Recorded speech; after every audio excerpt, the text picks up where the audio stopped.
महाराज श्री लीलानाथ जी इस सत्संग के संयोजक और संस्थापक इस मंदिर के और हमारे बहुत पुराने प्रेमी संत हैं। आज बड़े दिनों के बाद सत्संग में आने का अवसर मिला। सारी संगत को देख के और सभी संतों के दर्शन करके मन बहुत ही प्रफुल्लित हुआ। मैं महाराज श्री सदगुरु जितवानंद जी महाराज के चरणों में नमन करते हुए बहन विशोखा जी, महाराज रवि शाह जी और अन्य जो भी संत हैं जिनको हम नाम से परिचित नहीं हैं, लेकिन हम सब एक ही बेल के एक ही फूल की खुशबू हैं सब। मैं सभी के चरणों में कोटि कोटि नमन करते हुए आप सबके साथ थोड़ा सा विचार विमर्श भी करना चाहती हूँ और सबके रूबरू होने का अवसर भी मिला है।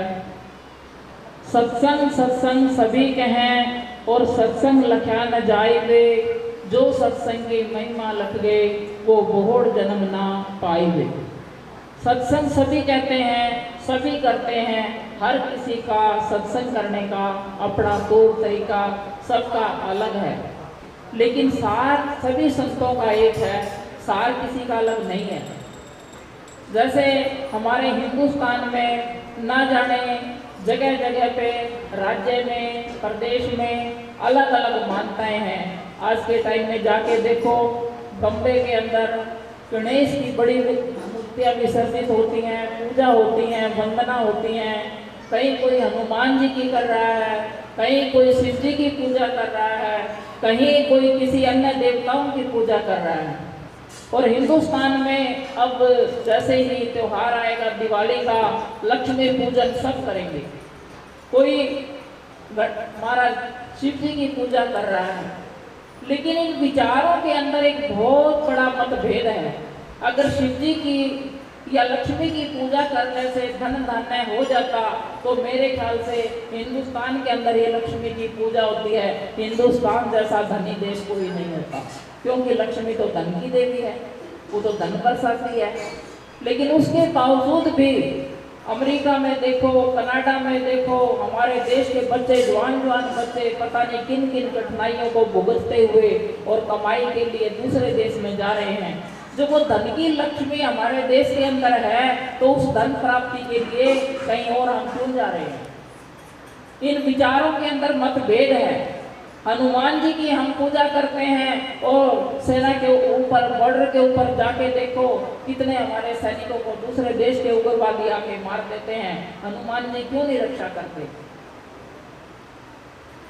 तो इन बातों के अंदर एक भेद है। सभी संतों ने एक ही बताया कि श्वासा पार है भेद हमारा, और जो खोजे सो उतरे पारा। चाहे हिंदू है, चाहे मुसलमान है, चाहे परमात्मा को मानने वाला है, चाहे नहीं है, किसी के अंदर भी आप जाके देख लो, किसी भी धर्म मजहब के अंदर जाके देख लो, श्वास की गति एक बराबर सबके अंदर चलती है। श्वास एक बराबर है।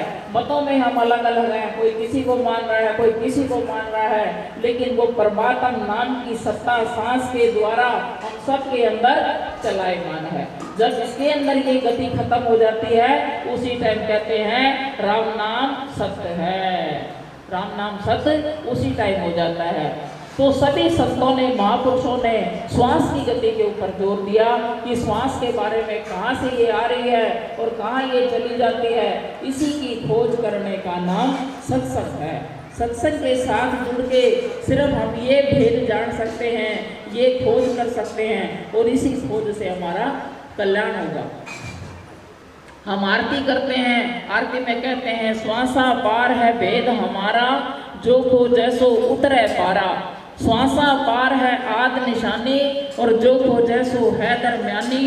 हरदम नाम सुहागन सोई, आवागमन भोर ना होई।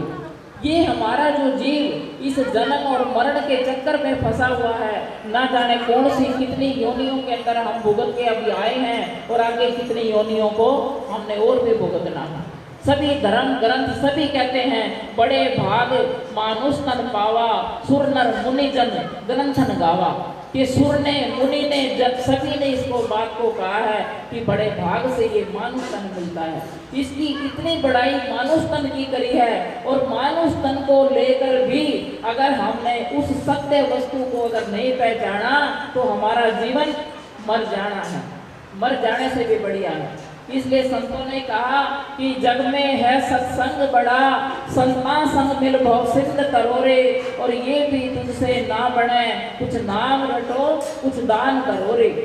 और ये भी तुझसे ना बने तो पापा से मन माय डरो रे, और ये भी तुझसे ना बने तो जीवन से मर जान खरो रे। सबसे पहला वस्तु इंसान को बताया कि जग में है सत्संग बड़ा, सत्संग सबसे बड़ी महिमा संतों ने सत्संग की गाई है।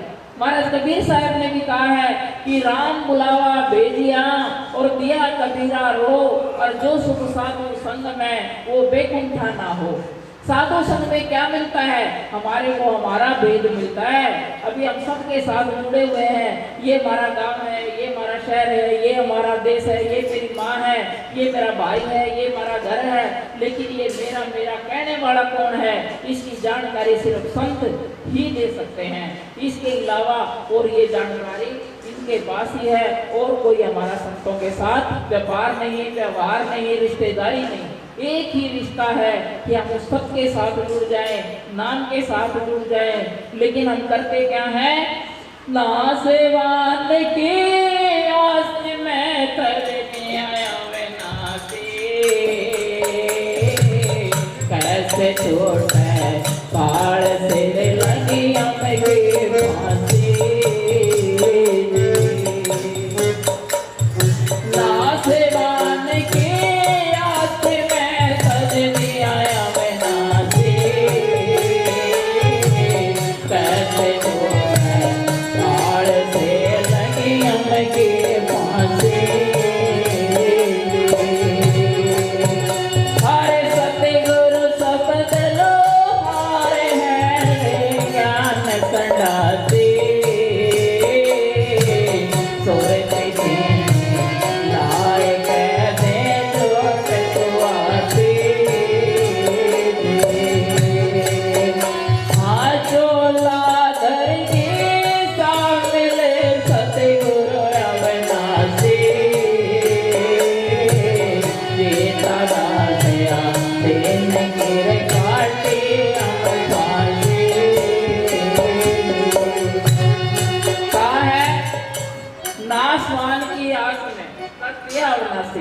हम जो भी कुछ देख रहे हैं, जैसे महाराज रविदास ने कहा, जो दिखे सो होए विनाशा, और बिन देखे उपजे नहीं आशा।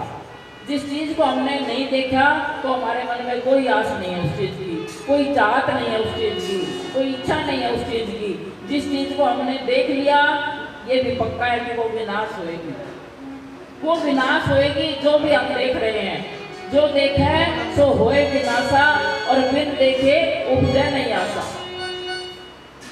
नाशवान की आस में तब दिया विनाशी, और कैसे छूटे काल से पड़ी यम की फांसी। यम की फांसी, बार बार हम जन्म और मरण के चक्कर में जो फंसे हुए हैं, ये यम की फांसी है। ये नाशवान चीजों के लिए हमने उस अविनाशी को छोड़ दिया, उसको त्याग दिया, उसको भूल दिया। महाराज जी के पास भी जाएंगे, महाराज जी छोरो को नहीं, महाराज जी नौकरी को नहीं, महाराज जी आ चीज को नहीं। उनके पास भी हम क्या मांगते हैं? नाशवान चीजों को मांगते हैं। कभी नहीं कहते कि महाराज जी मैं कौन हूँ और कहाँ से आया हूँ, और इस शरीर को छोड़ने के बाद मैं कहाँ चला जाऊंगा, मुझे मेरा भेद बता दो, मुझे ये जानकारी करा दो। इस प्रेम के लिए, इस चाहत के लिए आप संतों के पास नहीं आते। कुछ ना कुछ अपनी तमन्ना है, छोरा को नहीं ब्याया इसलिए आएंगे, छोरी का रिश्ता ठीक को नहीं इसलिए आएंगे, सास बहू की नहीं बनती इसलिए आएंगे। कुछ ना कुछ जतन मतन हमारे और ही कुछ रहते हैं। कभी नहीं आते आप संतों को पास, संतों को जानने के लिए, इस भेद को जानने के लिए नहीं आते। तो भाइयों और बहनों, आप सबसे विनती है, अगर सत्संग के अंदर आ ही गए तो एक नाम के साथ जुड़ जाइए। यही हमारा जीवन का आधार है, और इसके बगैर हमारा जीवन निरर्थक है। ईसाई मर गया, संत ईसाई मर गया, गधा, अगर नाम नहीं जाना तो कुछ नहीं। अगर हमने उस सत्य के साथ नहीं जुड़ा अपने आप को, तो कुछ भी फायदा नहीं हमारे जीवन का होने वाला। और ये जितनी भी बातें सुन रहे हैं, सुना रहे हैं, पहले जमाने में एक कारा जो ले रखा है, ये संतों के पास सिर्फ एक कारा होता था। जंगल में रहते थे, बेल बो देते थे, तुम्बा हो जाता था, कहीं से कोई कार लिया और उसके साथ मस्ती में गाते थे, उस परमात्मा की याद में गाते थे। भाई तुम सारे खड़े हो, पीछे वाले परेशान हो रहे, दिख नहीं रहा किसी को कुछ, थोड़े बैठ जाओ थोड़ी देर के लिए, या एक साइड होके बढ़ा लो। सिर्फ ये होता था। जब से ये साज बाज बजने लगे, ये बैंड बाजे बजने लगे, ये साउंड बजने लगे, जब से सबके कान पैरे हुए, कुछ नहीं सुनता, यहाँ की यहीं झाड़ कर चले जाते हैं। सिर्फ इस मस्ती में मस्त हो जाते हैं, शोरगुल में मस्त हो जाते हैं। लेकिन सत्संग में जब भी आप आते हैं, एक भी बात अगर आपके पल्ले पड़ेगी और वो आपने धारण कर ली, तो जन्म जन्म की बेड़ी कट जाएगी, समझ में आ जाएगी वाकई में कोई बात हो रहा है।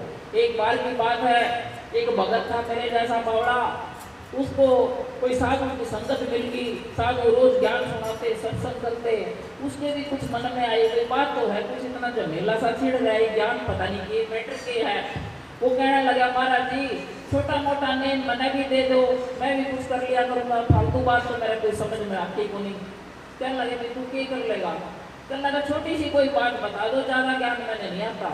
कहने लगे चल तू एक काम कर लिया कर, जब रोटी खावे ना तो एक टूक भगवान के नाम का काट दिया कर, और तेरे बस का कुछ नहीं, तेरे कुछ नहीं, अंदर है बोंदू है। कहने लगा जी ठीक है। अब वो रोटी खाने लगता, एक टूक रोज भगवान के नाम का काट देता। एक बार ऐसा हुआ, कोई जल्दी में था, उसने फटाफट रोटी खानी शुरू कर दी और वो टोक निकालना भूल गया। जब वो भूल गया, खा तो लिया, लेकिन उसके मन में पश्चाताप हो गया, आज मैं तो इतना बेईमान हूँ, महाराज जी ने एक ही नियम दिया था और वो भी मैं तो भूल गया। उसने रोटी खानी छोड़ दी। 2 दिन हो गए, 3 दिन हो गए, घर वालों को चिंता हुई, आगे तो रोटी नहीं खाता ऐसे मरेगा और सारा काम खराब होगा। अब वो बड़ी मुसामत करे, लेकिन अनाड़ी था, माना नहीं।